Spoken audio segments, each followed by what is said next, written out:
প্রিয় দর্শক, সালাম এবং শুভেচ্ছা জানিয়ে শুরু করছি এসএসজি 50 মিনিটস। আপনাদের এই অনুষ্ঠানে প্রত্যেককে আমন্ত্রণ, যে যেখানে আছেন দেখছেন মাই টিভি এই মুহূর্তে। প্রিয় দর্শক, বরাবরের মতো আপনাদের সঙ্গে আছি আমি আমিরুল মোমিনিন মানিক। দর্শক, আজ আমরা কথা বলবো রাজনীতির সংস্কৃতি নিয়ে। এই বিষয়ে আলোচনার জন্য আমাদের এই টক শোতে দুজন সম্মানিত অতিথি উপস্থিত হয়েছেন।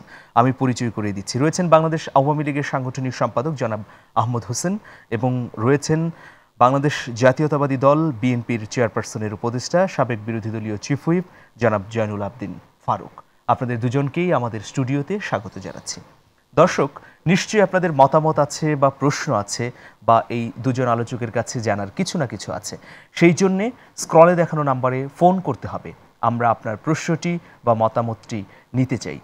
প্রিয় দর্শক, আমরা জানি যে মানুষের জীবনাচরণই হচ্ছে সংস্কৃতি, আবার রাজনীতির একটা আলাদা সংস্কৃতি আছে।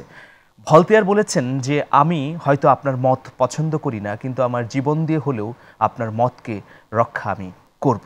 এভাবে দার্শনিক বা রাষ্ট্রবিজ্ঞানীরা নানা ধরনের মতামত দিয়েছেন রাজনীতির সংস্কৃতি নিয়ে। সেগুলোর দিকে আমরা আলোকপাত করার চেষ্টা করব আজকের এই আলোচনায়। আমরা দেখছি যে আমাদের বাংলাদেশের রাজনীতি এখন নির্বাচনমুখী, নির্বাচনের পথেই এগুচ্ছে। যতগুলো সভা সমাবেশ হচ্ছে রাজনৈতিকভাবে, সবখানেই নির্বাচন নিয়ে কথা উঠে আসছে, আলোচনা সমালোচনা, বিবৃতি, মন্তব্য। আমরা দেখি চোখ রাখবো সেই বিষয়গুলোর উপর। শুরুতেই জনাব আহমদ হোসেন, আপনার কাছে জানতে চাচ্ছি যে এই সময়ে যত কথা হচ্ছে রাজনীতিতে, প্রায় সবই আগামী নির্বাচন নিয়ে। নির্বাচন কিভাবে হবে, বিএনপি আসবে কিনা, বা আওয়ামী লীগ কীভাবে নির্বাচন করবে, কি ধরনের সরকার চাই। বিএনপির পক্ষ থেকে নানা ধরনের কথা, ইতোমধ্যেই বিএনপি ভিশন 2030 দিয়েছে। আবার আওয়ামী লীগের বর্ধিত সভা আমরা দেখছি যে গতকাল থেকে শুরু হয়েছে। মানে নির্বাচনকে ঘিরেই নানা ধরনের কর্মকাণ্ড হচ্ছে। তো রাজনৈতিক সংস্কৃতিতে কোনো পরিবর্তন দেখছেন? রাজনৈতিক সংস্কৃতিটা আলাদা বিষয়। যেটা আমাদের দেশের রাজনৈতিক সংস্কৃতির বর্তমান যে সংস্কৃতি, ইলেকশন বর্জনের যে সংস্কৃতি, এই সংস্কৃতিটা তো যে পর্যন্ত বিএনপি নির্বাচনে অংশ না নেবে সে পর্যন্ত কিন্তু স্পষ্ট করে পরিষ্কার করে বলা যাচ্ছে না। তবে আমরা আলামত খুঁজে পাচ্ছি, সিগন্যাল পাই যে বিএনপি নির্বাচনে হতে আসছে। আর বিএনপি নির্বাচনে না এসে তো লাভ নেই। নির্বাচন না করলে বিএনপির জন্য আরেকটি অশনি সংকেত অপেক্ষা করছে। বিএনপি কি বারবার ভুল করবে? এই একটি পলিটিক্যাল ব্লান্ডারে বিএনপি কি ক্ষতিগ্রস্ত হয়নি? বিএনপি যদি সত্যিকার অর্থে প্রকৃতপক্ষেই গণতান্ত্রিক দল হয়ে থাকে, নির্বাচনে বিশ্বাস করে, তাহলে নির্বাচনে আসবে। এখানে বিএনপি যে বিষয়টি বলছে যে লেভেল প্লেইং ফিল্ড বা সমতল মাঠ, এগুলো সেটা কি সরকার তৈরি করবে? এগুলো নির্বাচন না, এগুলো তো নির্বাচন কমিশনের কাজ, এটা সরকারের কাজ না। নির্বাচন কমিশন স্বাধীন এবং নিরপেক্ষ, সেইভাবে দায়িত্ব পালন করবে এবং ইতিমধ্যে তার কিছু প্রমাণ তারা রেখেছে স্থানীয় নির্বাচনে। এবং আগামী নির্বাচন যেটা হবে আবার সংবিধানের আলোকে হবে, সংবিধানের ব্যত্যয় ঘটবে এমন কিছু হবে না। এবং বিএনপিও জানে এইটি ওগুলোগা একটু কথা বলা, যে সহায়ক সরকার আগে ছিল তত্ত্বাবধায়ক, তারপরে আসলো অনেক সময় তারা একটি প্রেক্ষাপটে এখন বিএনপি এখন মানে দুদিন আগেই বিএনপির মহাসচিব বলেছেন যে রাজনীতি অভিলাষহীন সরকার তারা চান। রাজনীতির অভিলাষহীন মানে যাদের কোনো ইচ্ছে নেই, রাজনৈতিক অভিলাষ নেই ক্ষমতায় যাওয়ার বা সরকার গঠনের, সেই সমস্ত ব্যক্তিবর্গ দিয়ে যে গঠিত সরকার, ওই ধরনের সরকারের অধীনে তারা নির্বাচন করতে চান। কথা বলছেন, তাদের কথা বলা বোঝা মুশকিল। এগুলো ডিকশনারিতে খুঁজে পাওয়া যাবে না। রাজনৈতিক অভিলাষহীন, আবার একবার বলেন সহায়ক সরকার, এগুলো হচ্ছে বলার জন্য বলা। বাস্তবতা তারা বোঝা উচিত, বুঝেনও, এবং বুঝেই তারা আসবেন। এবং নির্বাচনকালীন সরকারের প্রধান হবেন প্রধানমন্ত্রী, আজকের প্রধানমন্ত্রী বঙ্গবন্ধু কন্যা শেখ হাসিনা। এবং তখন যে গভর্নমেন্টটা হবে প্রধানমন্ত্রী শেখ হাসিনার নেতৃত্বে, সেই গভর্নমেন্টই হচ্ছে নির্বাচনের সহায়ক সরকার। এটা সংবিধানের যে বর্ণনায়, সংবিধানে যা লেখা আছে, সংবিধানে যা আছে সেই অনুসরণে হবে। সংবিধান ব্যত্যয় হতে পারে এমন কোনো কর্মকাণ্ড আমরা করতে পারবো। আচ্ছা, একটা ফোন আছে। প্রিয় দর্শক, কে বলছেন, কোত্থেকে বলছেন, নাম বলে প্রশ্ন করুন। স্যার, আমি সাদাম কবির বেগমগঞ্জ নোয়াখালী থেকে। হ্যাঁ, বলুন। মাননীয় অতিথি বিনোদনের কাছে আওয়ামী লীগের ভিশন 2041 বিএনপির মিশন 2030 ডিফারেন্স আনলাকি এলিভেন। এটার মধ্যে কি ক্ষমতার শুধু ভাগাভাগি ফ্রি এক্সচেঞ্জের লুটপাটের ইকোনমি, নাকি পাবলিক ইন্টারেস্টের কোন শেষ চিহ্ন আছে, যেটা গত 47 বছর ধরে চলে আসছে?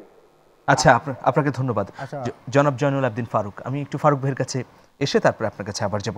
ফারুক ভাই, আমরা দেখছি যে রাজনীতিতে নানা ধরনের গতি প্রকৃতি হয়। এই সময়ের রাজনীতিতে পরমত সহিষ্ণুতা বা পারস্পরিক সহনশীলতা কিছুটা কমে এসেছে আগের চেয়ে অনেকখানি। এর কারণও আছে। এর কারণ যদি ধরি তাহলে 71 সালের স্বাধীনতা সংগ্রাম এর বিজয়ের পর থেকেই আমাদেরকে ধরতে হবে। নানা ধরনের কারণে এই অবস্থা হয়েছে। এখন নির্বাচনমুখী বিএনপি, আবার বিএনপি বলছে যে সহায়ক সরকার তারা চায়। সব মিলিয়ে কোন দিকে যাচ্ছে? ধন্যবাদ আপনাকে, ধন্যবাদ আমার সহযোদ্ধাকে। যে আজকে প্রথমে সকাল থেকে মনটা খারাপ, এবং আমার সহযোদ্ধা শফিউল আলম প্রধান ইন্তেকাল করেছেন, তার রুহের মাগফিরাত কামনা করি।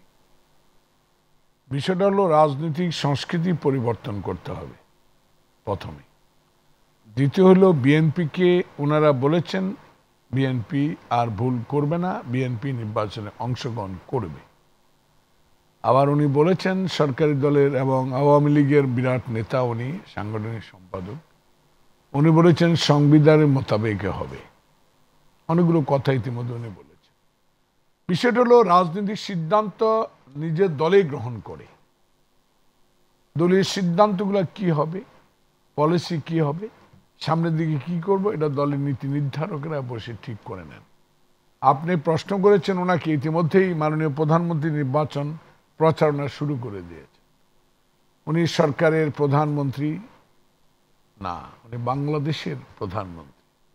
উনি যখন আওয়ামী লীগের সভানেত্রী হিসেবে যাবেন, উনি 100 বার নৌকায় ভোট চেতে পারবেন।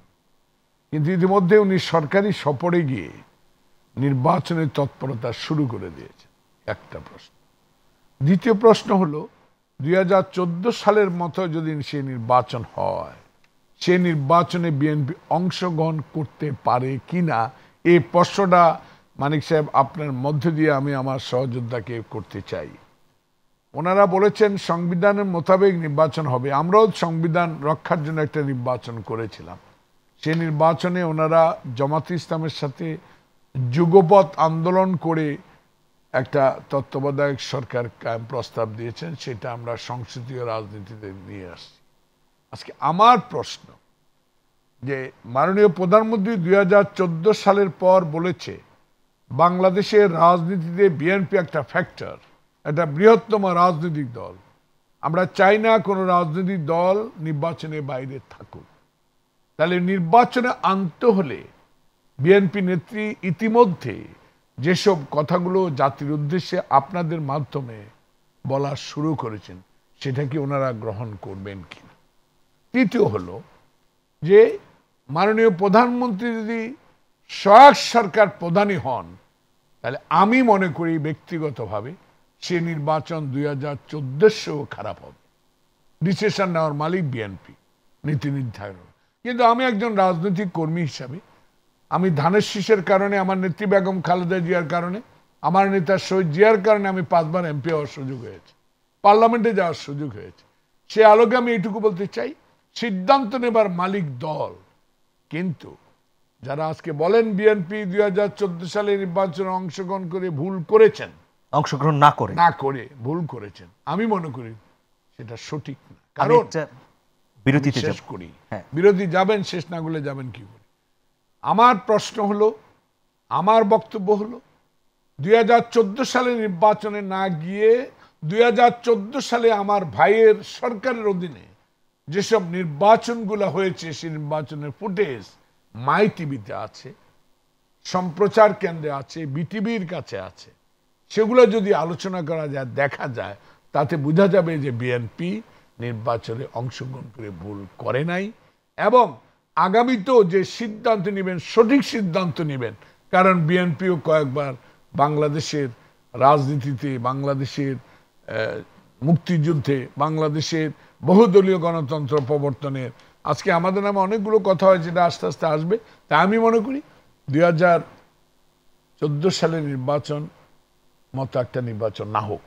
আচ্ছা, এখানে দুটো পথ দুটো বিষয় আছে, একটা হলো বিএনপির নিবন্ধনের বিষয়, আরেকটা বিষয় আছে যে আওয়ামী লীগ যদি তার আগের ফরম্যাটেই নির্বাচন করে বা আওয়ামী লীগের মতে সংবিধান অনুযায়ী যদি নির্বাচন করে তাহলে আপনারা কি করবেন, এটা শুনবো বিরতির পর। প্রিয় দর্শক, থাকুন আমাদের সঙ্গে, আমরা ফিরে আসছি খুব অল্প সময়ের মধ্যে।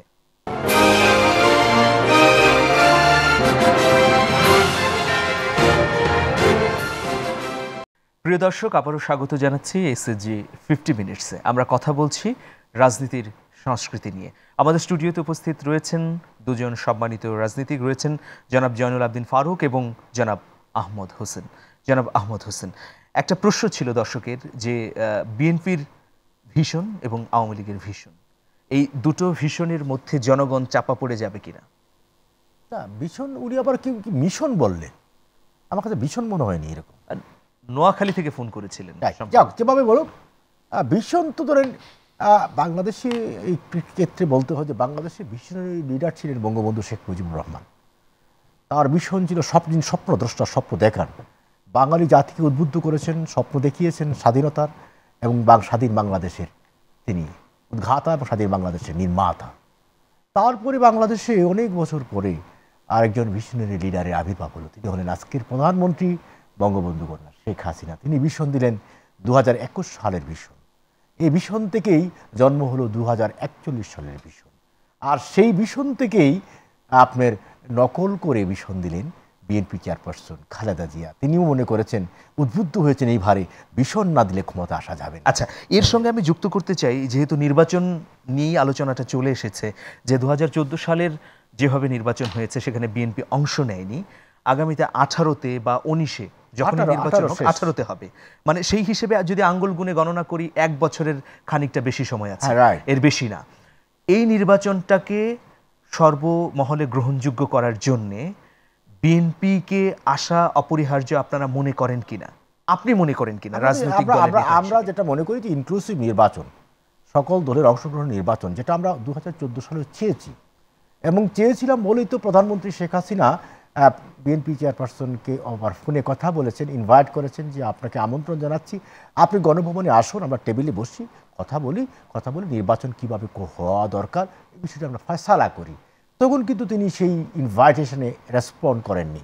এই যে রেসপন্ড না করে তিনি যে পথটা বেছে নিলেন, সেই পথটা ছিল একেবারে সহিংস পথ, একেবারে পেট্রোল বোমার রাজনীতি, দেশকে ধ্বংসাত্মক পথে নিয়ে যাওয়া, এই জনজীবনে দুর্ভোগ সৃষ্টি করা, এই যে পথ তারা তৈরি করেছিলেন, এই পথটা দিয়ে তারা নির্বাচনকে ফয়েল করা, নির্বাচিত না হলে বাংলাদেশ আবার অন্ধকারের যুগে ফিরে যাবে, সংবিধান মতো সেখানে গভর্নমেন্ট থাকবে না। আরেকটা 111 ফিরিয়ে আনার জন্য তারা কিন্তু একটা প্লট নিয়ে গিয়েছিলেন। সেই জন্য দুটো রাজনৈতিক দলেরই দায়িত্ব আছে। এখানে আমি কথা বলছি, ইংলাক সিনাওয়াত্রা থাইল্যান্ডে তিনি কিন্তু নির্বাচন করতে ব্যর্থ হয়েছেন এবং নির্বাচন করতে ব্যর্থ হয়েছেন বলে কিন্তু সেখানে আজকে আর্মি ক্ষমতায় আছে। বাট বাংলাদেশে 2014 সালের আপনার 5 জানুয়ারি নির্বাচন করতে প্রধানমন্ত্রী শেখ হাসিনা সমর্থ হয়েছেন, বিএনপি আসেনি, বাট অন্যান্য রাজনৈতিক দল এসেছে এখানে। সুতরাং আমার কথা হলো যে আমি সংবিধানকে সমুন্নত রাখবো, আমি গণতান্ত্রিক ধারাবাহিকতাকে অক্ষুণ্ণ রাখবো। ওই লাইন ধরে যখন এগিয়েছি, আজকে এখন পৃথিবীর সব দেশই কিন্তু এসে এটা স্বীকৃতি দিয়েছে, this government is elected government, জনগণের নির্বাচিত সরকার। এবং আইপিইউর যে সম্মেলনটা হয়ে গেল, এই সম্মেলনের মধ্য থেকেও কি একটা নতুন মেসেজ বার্তা পাইনি আমরা, যে আইপিইউ সম্মেলনের সারা পৃথিবীর আপনার এমপি, স্পিকার, ডেপুটি স্পিকাররা আসলেন, এসে তারা কিন্তু বলে গেলেন যে এই গভর্নমেন্ট আপনার। তাহলে এটা কি মানে ডেমোক্রেটিক গভর্নমেন্ট? নিশ্চিতভাবেই কি আহমদ ভাই আপনি বলছেন যে 14 সালে যে প্রক্রিয়া হয়েছে, যেভাবে হয়েছে, যে এখানে কেউ আসুক বা না আসুক, সংবিধানে যেভাবে আছে সেভাবেই হবে, সেইভাবে 18 সালে নির্বাচনটি হচ্ছে কি? 14 সালের মতো এত বড় আপনার সেই বোমা বিস্ফোরণ, পেট্রোল বোমা, ধ্বংসাত্মক কর্মকাণ্ডকে মোকাবেলা করে যে সরকার, যে ইলেকশন কমিশন নির্বাচন করতে সমর্থ হয়েছে বলেই আজকে ফারুক ভাই এই টক শোতে এসে কথা বলতে সমর্থ হয়েছেন। তার গণতান্ত্রিক অধিকার আছে, প্রতিদিন আপনার তার পার্টির পক্ষ থেকে কথা বলছেন, প্রেস কনফারেন্স করছেন, এই অধিকার কোনো ডেমোক্রেটিক রাইট নয়। কিন্তু 2014 সালের সেই 5 জানুয়ারি নির্বাচন না হলে কিন্তু এই ডেমোক্রেটিক রাইটগুলো থাকতো না, এই গণতান্ত্রিক অধিকার। আপনি বলছেন যে তাহলে তৃতীয় শক্তির হস্তক্ষেপের একটা আশঙ্কা থাকতো। আমি একটু জয়নুল আবদিন ফারুক ভাই আপনার কাছে জানতে চাই যে এই নির্বাচনটি মানে সামনের নির্বাচন 18 নির্বাচন যদি 14-র মতোই হয়, মানে সংবিধান অনুযায়ী বা সংবিধানের মধ্যে এখন যা লেখা আছে সেই অনুযায়ী হয়, তাহলে বিএনপির সামনে কি পথ খোলা আছে, কি করবে? আচ্ছা, যে দলটা বাংলাদেশে 1 মিনিটে গণতন্ত্রকে নিঃশেষ করে দিতে পারে, গণতন্ত্র কিল করতে পারে, পার্লামেন্টে দাঁড়ায় একদল করতে পারে, সেই দলের কাছে, সেই সরকারের কাছে বিএনপির মতো বৃহত্তম একটা রাজনৈতিক দল গণতন্ত্র আশা করতে পারে না। তবুও দেশের স্বার্থে, জনগণের স্বার্থে, রাজনীতির স্বার্থে আবার একসাথে রাজনীতি করার জন্য, রাজনীতির সংস্কৃতি ফেরত আনার জন্য দেশনেত্রী বেগম খালেদা জিয়া সকল কিছু সহ্য করে একের পর এক প্রস্তাব দিয়ে যাচ্ছেন। আর ওনার এই প্রস্তাবকে নকল বলতেছেন, মানে কুড়িয়ে আনা বলতেছেন, খুঁজা নেওয়া বলতেছেন, বলুক, কিন্তু ওনাদের মতো নেতারা থেকে শুরু করে মাননীয় ওবায়দুল কাদের পর্যন্ত একই লাইনে কথা দেখেন। উনি এখানে বলছেন নকল, ওবায়দুল কাদের একটু আগে বলছে নকল। 2020-30 একটা ভীষণ আপনাদের সামনে দেওয়া আছে, 15 থেকে 40 বছর পর্যন্ত ছেলেদেরকে বেকার ভাতা দেওয়া হবে, শিক্ষা ক্ষেত্রে কি হবে আমরা যদি ক্ষমতা না, বিএনপি এই করবে, এটা ভীষণ দেওয়া হয়েছে। নকলের কি আছে? সব কি শিক্ষিত লোক আওয়ামী লীগের মধ্যে? বিএনপির মধ্যে কোনো বুদ্ধিজীবী নাই, শিক্ষিত নাই, আমরা রাজনৈতিক কর্মী লেখাপড়া শিখি নাই, আমরা তো আর মানে চুঙ্গা ফুকায় রাজনীতি করে এমপি হয়েছি। উনিও রাজনৈতিক নেতা হয়ে আসছেন, একবারে ফুটপাত থেকে আসেন নাই। তাহলে নকল কথাটা বলে আরেকজনকে অপমান করা ছাড়া কিছু না। তাই আমি মনে করি এটা নিয়ে আমরা তর্ক করতে চাই না, আমরা আপনাদের না না পথ খোলা আছে কথাগুলো বলতে দেন আমাকে। আমাদের পথ কি খোলা আছে? আমি তো আগেই বলেছি, বিএনপি একটা ছোট্টখানি রাজনৈতিক দল না। ওনারাই প্রমাণ করে দিয়েছে, মইনুল আহমদ ফখরুদ্দিনের নেতৃত্বে বিএনপিকে 25টা সিট দিয়ে প্রমাণ করে দিয়েছে। কারণ তার আগে বলে দিয়েছে আওয়ামী লীগ ক্ষমতা আসলে আপনাদের সকল কার্যক্রম গ্রহণ করে নিব, বৈধতা দিয়ে দিব। তাহলে মইনুল আহমদ ফখরুদ্দিন বাস্ত হলে কাকে ক্ষমতা নিতে হবে উনি জানে। আবারও 2014 সালে যে নির্বাচন, সেই নির্বাচনে কি হবে চক করে ফেলেছেন, কেমনে কারে কোথায় জিতাবে, কি করবেন। এই জন্য আমরা বলছি যে নির্বাচন আমরা জিতে পারি। এখন আসেন আমরা 18 নির্বাচন, আমরা 18 নির্বাচনে 2014 যেটা করেছেন ওই স্টাইলে আরেকটা নির্বাচন যাতে না হয়, সে কারণে আমরা এই প্রস্তাবগুলো দিচ্ছি, গ্রহণ করে নেন। উনি বলেছেন যে ওনাকে ফোন করেছেন মাননীয় প্রধানমন্ত্রী তৎকালীন বিরোধী দলের নেতাকে, তিনি জুতা মেরে একটা কথা আছে গরু দান। আমার বিষয় সেটা না, আমি কারো অসম্মান করে কথা বলি নাই অতীতে, এখনো বলতে চাই না। আমি আমোদ ভাইকে শুধু মনে করিয়ে দিতে চাই, যত দোষ সব নন্দ ঘোষের, সব বিএনপি, গাড়ি জ্বালায় বিএনপি, গুলি করে বিএনপি। কিন্তু ওনারা এত গণতন্ত্র বিশ্বাসী দল, এত বৃহত্তম রাজনৈতিক দল, বঙ্গবন্ধুর স্বপ্ন ওনারা কায়েম করতেছেন। বঙ্গবন্ধু কি বলছে যে বেগম জিয়ার অফিস ভোরবেলা যায় আর তালা ভেঙ্গে ভিতরে ঢুকে যাও? এত বড় একটা তল্লাশির হুকুম নিয়া, ফরমান নিয়া গুলশান অফিসে চলে আসলেন, সেটা কেউ জানলো না। এটা কি গণতন্ত্রের ভাষা? তাই আমি বলতে চাই যে ওনারাই গণতন্ত্রী বাংলাদেশে, আর কেউ গণতন্ত্র না। তাই আমরা বলতে চাই এখনো সময় আছে। প্রধানমন্ত্রী কে হবে আল্লাহ ঠিক করে দিবে, মেজরিটি কে পাবে আল্লাহর উপর ভরসা করলে জনগণ ভোট দিয়ে ওনাদেরকে আবার ক্ষমতা নিয়ে দেখ। কিন্তু that election, 18 election, next election will be fair, not under the leadership of President Prime Minister. This is our voice. যে আপনারা তত্ত্বাবধায়ক সরকার করেন, সহায়ক সরকার করেন, কিন্তু নির্বাচন কমিশনের মাথার বল বেল ভাঙবেন আর আপনারা ক্ষমতায় চলে যাবেন। বিএনপি বসে বসে চকলেট খাবে নাকি? আমরা কি সন্ত্রাসী দল? আওয়ামী লীগের ইতিমধ্যে আমরা কি সন্ত্রাসী দল? আমরা কি বোমা বানাই? আমরা কি বামপন্থী দল? আমরা কি চরমপন্থী দল? আমরা তো গণতন্ত্র, আমাদের নেতা তো গণতান্ত্রিক দল।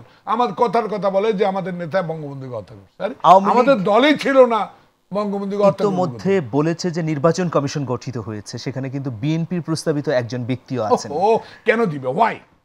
এবং আওয়ামী লীগের প্রস্তাবিত একজন আমি আমতবারে প্রশ্ন করতে চাই, আমি ওনার সাথে একমত হবে বিষয়। একটা রাজনৈতিক দলের সমন্বয়, সকল দলের সমন্বয়ে যদি নামে নিয়ে থাকেন, কাম কি হবে আমি জানি। শুধু আপনি নাম একটা দিয়ে দিলেন, মমিন মানিকের বলে দিলেন, জলালউদ্দিন ফারুকের, আহমদ আলীর সদস্য করে দিলেন, নির্বাচন ফেয়ার হবে? আইনের শাসন কি ফেয়ার হচ্ছে? প্রধান বিচারপতি কি বলছে পেপার, এটা আমার কথা না, আইনমন্ত্রী কি বলছে, একজনে একটার উপর চাপাই দিচ্ছে। পার্লামেন্ট সম্বন্ধে আজকে ইমপিচমেন্ট করার ক্ষমতা তারা নিয়ে গেছে, এটা নিয়ে কামাল হোসেন কি বলতেছে। এসব বিষয় হলো আওয়ামী লীগের যদি সত্যিকার মাননীয় প্রধানমন্ত্রী যদি ওই কথা, আমি ফেরত যেতে চাই যে আমি আর একটি বিতর্কিত ইলেকশন এই দেশে করতে চাই না, এইটুকু যদি মাননীয় প্রধানমন্ত্রী বুঝে থাকেন, আওয়ামী লীগ সভানেত্রী মহোদয় যদি বুঝে থাকেন, তাহলে আমার দৃঢ় বিশ্বাস বিরোধী দলের নেতা এবং বিএনপি এটা বুঝবে।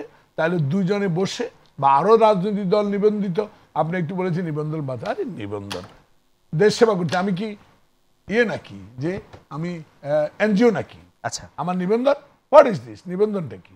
আমি দেশ সেবা করতে আইছি, আমার নিবন্ধন বাতিল হয়ে যাক। নিবন্ধন বাতিল করবে আইনগত দিকে, কিন্তু আমার মন থেকে তো বিএনপি বন্ধ করতে পারে। আইনের যে বার আছে, যে আইনের প্রতিবন্ধকতা বার আছে, সেই অনুযায়ী দেখা যাচ্ছে যে বিএনপি যদি নির্বাচনে অংশ না নেয় তাহলে তাদের নিবন্ধন বাতিল ওইসব হবে। আঙ্গুরে ঝুঝু পাখির ভয় দেখিয়ে কোনো লাভ নাই। আমাদেরকে বলে আমরা গাড়ি ভাঙি, আমাদেরকে বলে আমরা রেল লাইন উপরে ফেলাই, আমাদেরকে বলে আমরা মানুষকে মারা ফেলাই, মানুষকে আগুন দিয়ে দিই, আমাদেরকে আগুন বোমা বলে, বেগম জিয়াকে অনেক কথা বলে, আগুন বোমা। না, আচ্ছা, অনেক কিছু বলে। আমি একটা কিন্তু বিরতিতে আমার যাব, কথা হলো তারপরে ফিরছি। একটা, যে আমরা তো আর সরকারি কর্মকর্তারে উলঙ্গ করে রাস্তার মাঝখানে দাঁড় করায় রাখি নাই। আমরা তো পেট্রোল বোমা মারা দোতলা বাদ জ্বালাইয়ে দিই নাই। আমাদেরকে বলে গ্রেনেড হামলার দায়। গ্রেনেড হামলা যদি আমি মারা থেকে আমার বিচার করো, আমি রাজি, প্রমাণ করুক, আমি এর মধ্যে আছি বা আমার দল আছে, প্রমাণ করে দেন। আচ্ছা, আমরা শুনবো আরো। প্রিয় দর্শক, থাকুন আমাদের সঙ্গে, আমরা ফিরছি, থাকুন, অল্প কিছুক্ষণের মধ্যেই ফিরবো।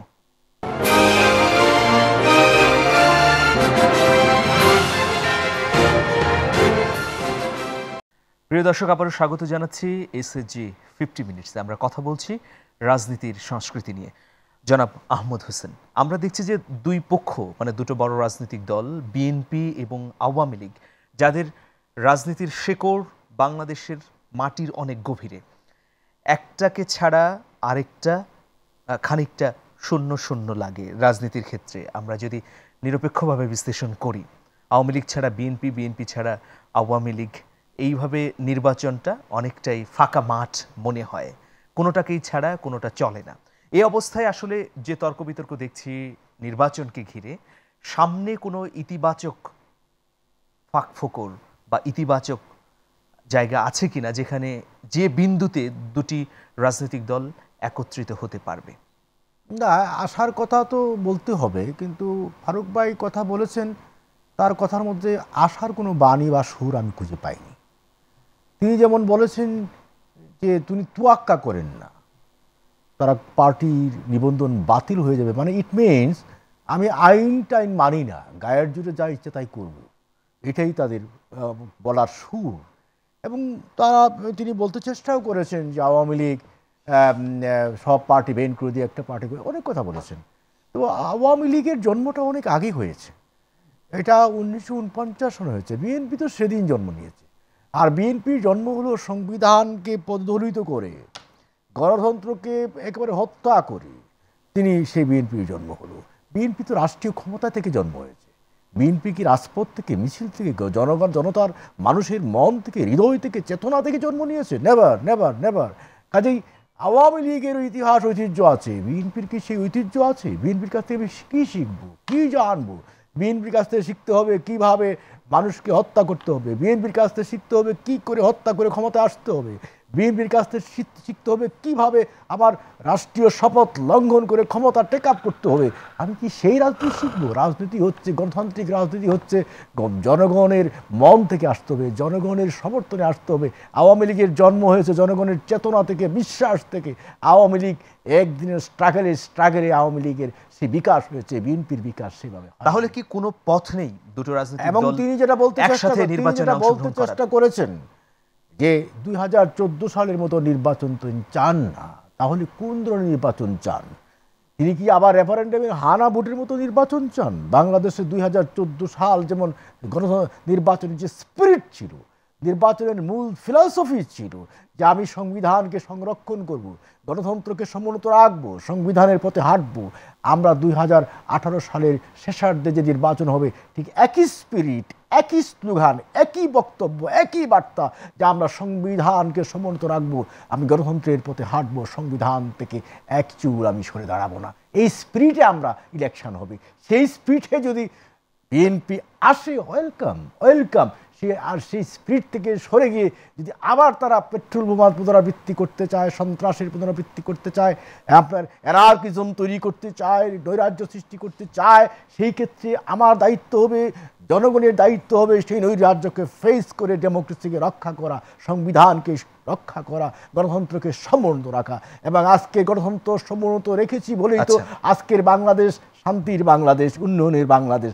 আজকে বাংলাদেশে যে আমি কি জামাতের বাংলাদেশ চাই, আমি কি রাজাকারের বাংলাদেশ চাই, আমি চাই মুক্তিযুদ্ধের বাংলাদেশ, মুক্তিযুদ্ধের চেতনার বাংলাদেশ, বিশ্বাসের বাংলাদেশ। এই পর্বে আমরা একটু সময় কম পাবো। নিয়ে যুদ্ধ করেছিলাম 71-এ বঙ্গবন্ধুর নেতৃত্বে, আমি সেই স্পিরিটকে আমি লালন করি, সেই স্পিরিটকে আমি প্রতিষ্ঠা করতে চাই। সেই প্রতিষ্ঠার লক্ষ্যে আমি নির্বাচনে বিশ্বাস করি। সকল দলের অংশগ্রহণে বিএনপির মতো ওই যে বোমাবাজ, পেট্রোল বোমাবাজ, পেট্রোল মেরে মেরে মানুষ হত্যা, মানুষকে আহত করা, আর সেই মেডিকেল বার্ন ইউনিটগুলো ভরে গিয়েছিল, মানুষ কাতরাতে কাতরাতে জীবনের সাথে সংগ্রাম করেছে, কত মানুষ পঙ্গু হয়েছে, কত মানুষ নিহত হয়েছে। আমি এই প্রশ্নটি করব ভাই, আপনি রাজনৈতিক নেতা ফারুক ভাই, তাহলে আওয়ামী লীগ যদি 14 সালের মতোই নির্বাচন করে, সেক্ষেত্রে আপনারাও অংশগ্রহণ করবেন না? আপনার কথা থেকে বলছি, বা বিএনপির নেতাদের কথা থেকেই বলছি, তাহলে কি করবেন? আন্দোলন করবেন? আমার নেতারা তো অনেকে বলেছে কিয়ামত পর্যন্ত যদি সরকার ক্ষমতা থাকে এদের অধীনে কোনো নির্বাচন সুষ্ঠু হবে না।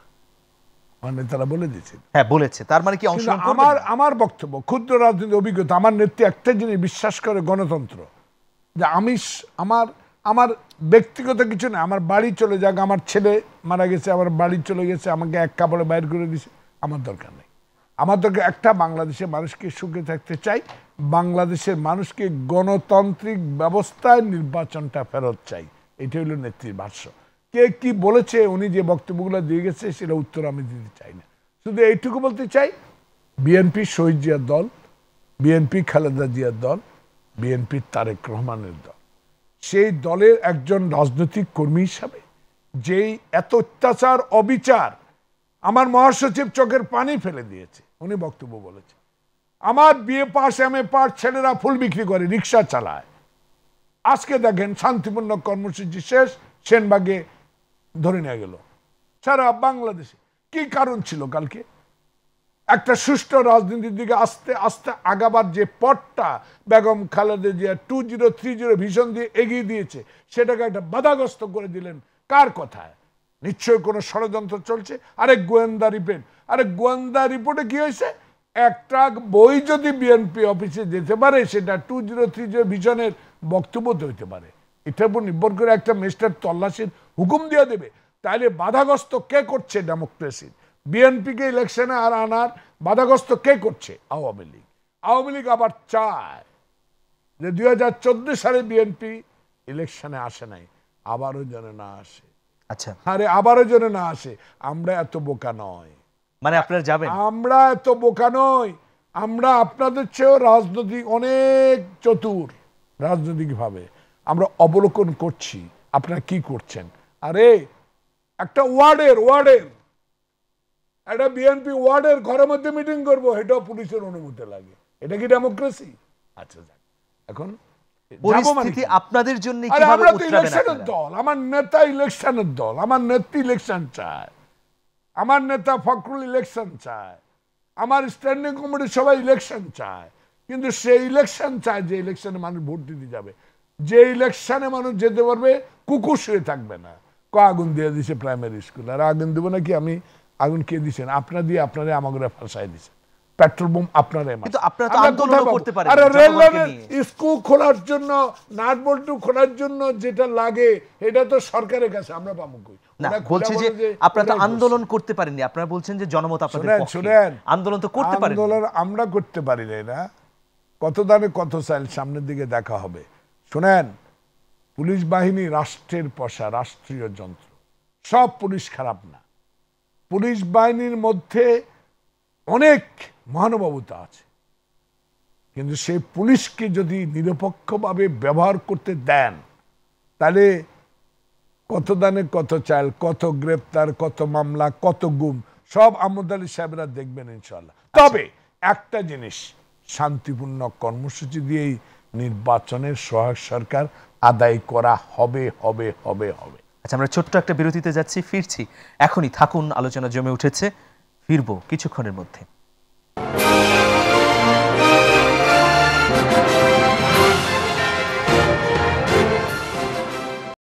প্রিয় দর্শক, এসএসজি 50 মিনিটসে আবারও স্বাগত।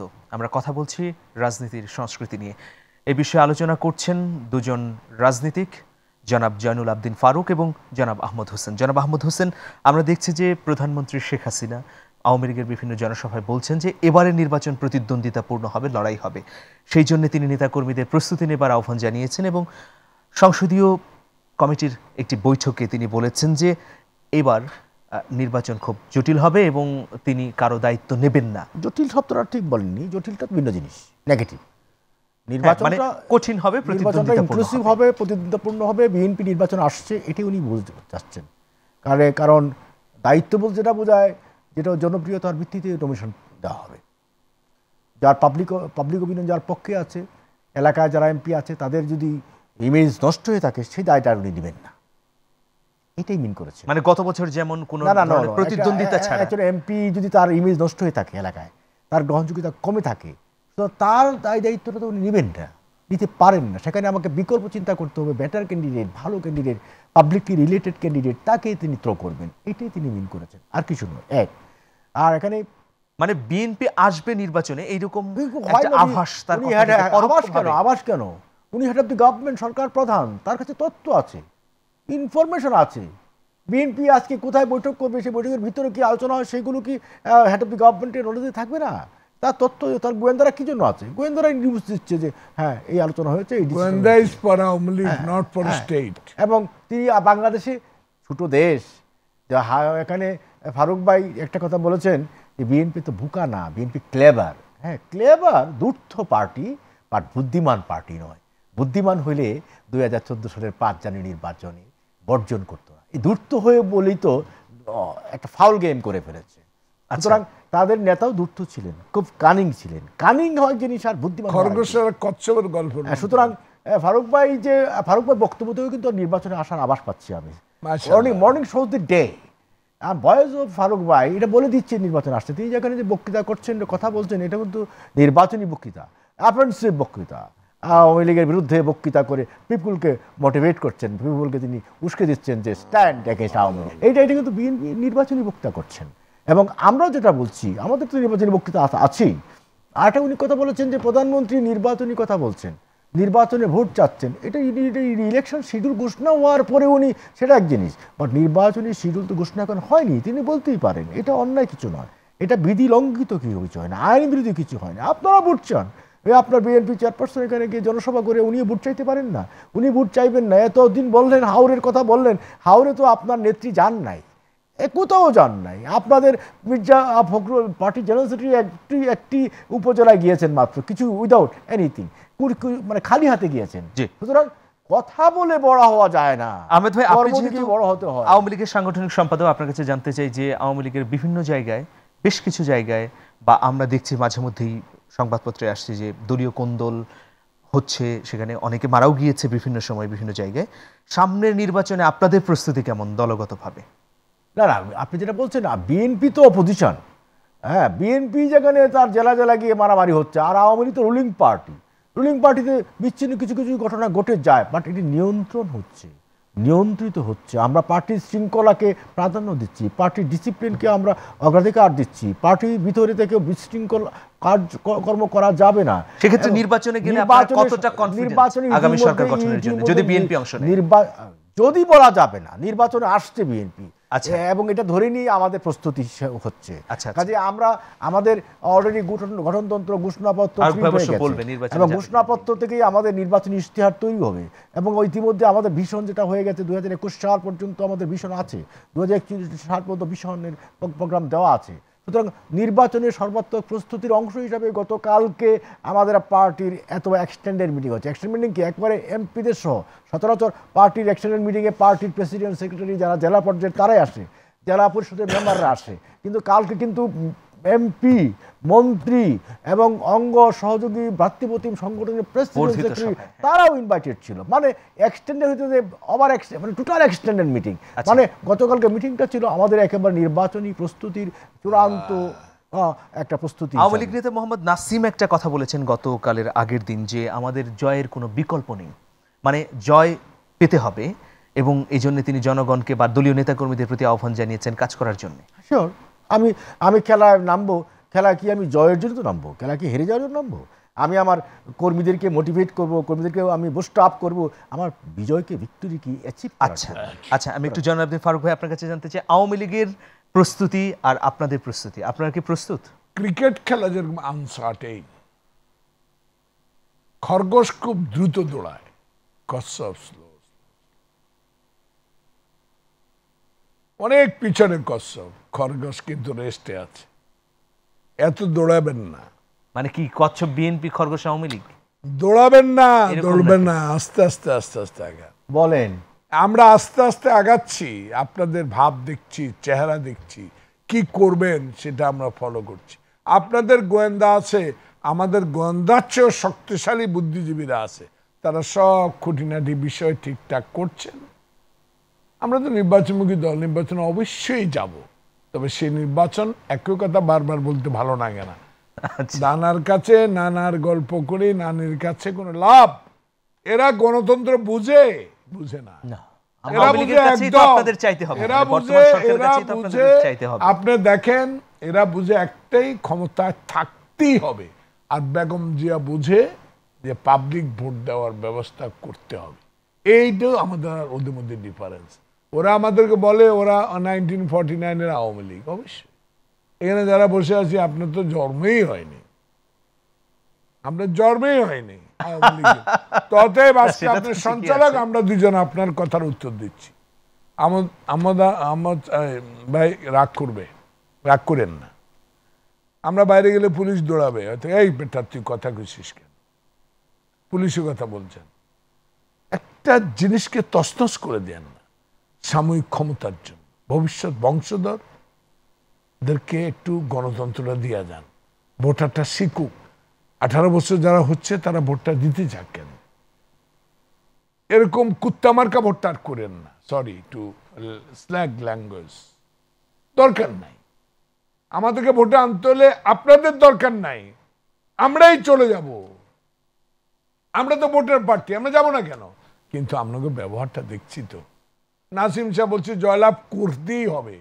অবায়দুল কাদের আমার প্রতিবেশী ভাই বলছে ক্ষমতা না গেলে তোমাদের পিঠের চামড়া থাকবে না, খুনাখুনি বন্ধ করো, কোবাকুবি বন্ধ করো, লুটপাট বন্ধ করো, খাল বিল দখল করা বন্ধ করো, নাহলে ভোটাইয়ে শেষ, সব ভোট বিএনপি লয়ে যাবে। আহমদ সাহেব এগুলো বন্ধ করেন।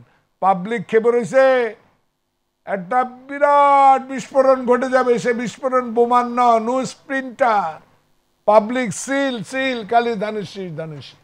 মানে আপনারা তাহলে নির্বাচনে যাচ্ছেন? আহমদ ভাই নির্বাচনে তো দলে নিশ্চিত হয়ে বললেন, নির্বাচনে দলই তো আমরা, ফারুক ভাই আমি তো আগেই বলেছি, তবে অবলোকন করছি ওনারা কি না, ফারুক ভাই আমাদের কি ফলো করছে 2014 সালের মতো করবেন, আমাদের কি ফলো নাকি পাবলিক ভোট কেন্দ্রে যায় ভোট দিতে পারার ব্যবস্থা করবেন, সেদিকে আমরা অবজার্ভ করছি। ফারুক ভাইরা মানসিক প্রস্তুতি নিয়ে আছেন। আচ্ছা এখন শুধু খেলায় নাম মানসিক কি, আমরা তো আপনারা আমাদের 800 বললাম, দেখলাম পত্রিকা এমপি আপনার বক্তব্যে, আপনার আলোচনায় আপনি যেমন আপনার কর্মীদেরকে এভাবে বুস্ট আপ করছেন যে মানুষ প্রস্তুত হয়ে আছে, মানে আপনার কর্মীদের বুঝালেন যে মানুষ, টোটাল দেশের মানুষ আপনাদের পক্ষে দাঁড়িয়ে আছে, আমরা একটু শুননি হাহাকার ব্যবস্থা করে দেন, একটু লাইনে দাঁড়ায় ভোটটা দিতে দেন। যে উনি চাচ্ছেন যে আপনাদের প্রেসক্রিপশন বা আপনাদের ডিজাইন ইমপ্লিমেন্ট করার দায়িত্ব তো আমাদের নয়, আমাদের দায়িত্ব হচ্ছে সংবিধান যে ডিজাইন আছে, সংবিধান যেভাবে নির্দেশনা আছে, সংবিধান তো পরিবর্তন করার ক্ষমতা আপনাদের আছে, পরিবর্তন করে দেন না। সংবিধানের যে আবার তত্ত্বাবধায়ক একটা বয় দেন না, দেখি কত ভোট পান। ডিজাইনের মতো করে তো গভর্নমেন্ট হবে না। আপনি এটাও ঠিক যে আপনারা এই প্রধানমন্ত্রী শেখ হাসিনার অধীনে যে গভর্নমেন্ট হবে, তার নেতৃত্বে নির্বাচনকালীন সরকার হবে, সেই সরকারের আন্ডারেই আপনি নির্বাচনে আসবেন। এটা আপনি বলছেন, এটা আমি না, এটা আসবেন। ওইভাবে তারা আগাচ্ছেন, ধীরে ধীরে আগাচ্ছেন। আগাম তো বলা যাবে না, যায় নাই, আগাম তো বলা যাবে না। নমিনেশন হয়তো বা আগামী ইনশাআল্লাহ দিবে, যেভাবে আগাম তো বলা যায় না। এই টক শো গুলো আজকে 3টা টক শো ওনার, একটা করে আইছে, একটা চলছে, একটা চলবে। এটাতে উনি, আমার ভাই তো একটু বলি, উনি একটু বলে সরকার গোয়েন্দা সবার কাছে একটু ভালো হচ্ছে, ভালো বলতেছে, ভাই আরে রাজনীতি করেন, রাজনীতি করবেন, নমিনেশন পাবেন, এমপি হবেন, এটা কোনো বিষয় না। অবশ্যই আপনার যোগ্যতা, আমার যোগ্যতা আমাকে নেত্রী বা আমার নেতা দিবে, কিন্তু বিষয়টা ইলেকশনে বারবার একই কথা আমার পছন্দ হয় না। আমি হলাম সাচ্চা লোক, সোজা লোক। কারণ আমার রাজনীতি আওয়ামী লীগ ছেড়ে বিএনপিতে আসা একটি মাত্র কারণ, একটি, যে বেগম খালেদা জিয়া কত কথা বলছে রাজনীতির জন্য, মানুষের জন্য, দেশের জন্য, আর মাননীয় আওয়ামী লীগের নেতারা কি বলছেন একটু হিসাব নিকাশ করে দেখেন। হিসাব করে দেখবেন যে ভালো কথা বলার পাল্লা ভারী বেগম জিয়ার পক্ষে। সেই কারণে বেগম জিয়া হাসিনা আপা নয়। যদি আহমদ সাহেবের অধীনে নির্বাচন করতে চাই আমি যাব, তবে আমার লাইনে ভোট দেওয়ার ব্যবস্থা আমাকে করতে হবে। 91 সালে যেরকম শাহাবুদ্দিন রশি টানাইয়া আনসার খাড়া করাইয়া লাঠি একটা দিয়ে ভোট করছে, এরকম একটা ভোটের ব্যবস্থা করে দেন। যদি আপনাদের জামানত থাকে আমি চুরি করে মাই টিভি দিন চলে যাব। আহমেদ ভাই কি বলবেন? আমরা শেষ আপনি পর্যায়ে যেভাবে বলছেন চুরি আপনার পড়তে হবে না। নির্বাচন আপনি, মানুষ ভোট দেবে, ভোটাধিকার আছে। আপনারাও আর যেন পেট্রোল বোমার পথ ধরে না যান, আপনারাও নির্বাচনে আসবেন। আপনারা ডিক্লেয়ার করে আপনারা আমাদের আর ইলেকশন চলাকালীন সময় নির্বাচন কমিশন নির্বাচনটা পরিচালনা করবে। নির্বাচনকালীন গভর্নমেন্ট সেখানে নির্বাচন পরিচালনা করবে না। অসংখ্য ধন্যবাদ। আপনারাও নির্বাচনে আসুন। অসংখ্য ধন্যবাদ জনাব আব্দুল ফারুক ভাই, আপনাদের দুজনকেই ধন্যবাদ। আমাদের সময় একদম শেষ। প্রিয় দর্শক, আমরা তর্ক বিতর্ক, নানা মত পথের কথা যাই বলি না কেন, আমাদের একই আকাশের নিচেই থাকতে হবে, ঘুরে ফিরে একই এই জমিনে পা রাখতে হবে। মানে সবশেষে বাংলাদেশে আমাদেরকে দাঁড়াতে হবে, বাংলাদেশকেই ভালোবাসতে হবে। ভালো থাকুন সবাই, আবারও দেখা হবে এসএসজি 50 মিনিটসে।